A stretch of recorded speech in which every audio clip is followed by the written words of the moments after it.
তো এটা হচ্ছে আমাদের 26শে জানুয়ারি পিকনিকের দিন। আমার একটু আপলোড করতে লেট হয়ে গেল মেয়ের শরীর খারাপের জন্য। তো প্রথমে সকালে ছিল মুড়ি, আলুর দম আর ডিম সেদ্ধ।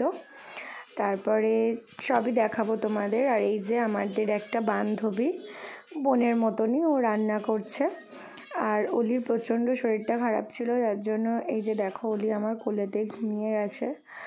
আর আমি একটা পুরো ব্লগই দিতাম, কিন্তু অলির শরীর খারাপের জন্য আমি অতটা বড় করে ব্লগ করতে পারি না। সত্যি একা হাতে পুরো সংসার সামলানো তো একদমই সময় করে উঠতে পারি না।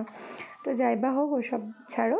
আর এই যে দেখো, এইটা হচ্ছে আমাদের স্পটটা। আর এই যে যাদেরকে দেখতে পাচ্ছ সবাই মিলে আমরা পিকনিক করছিলাম।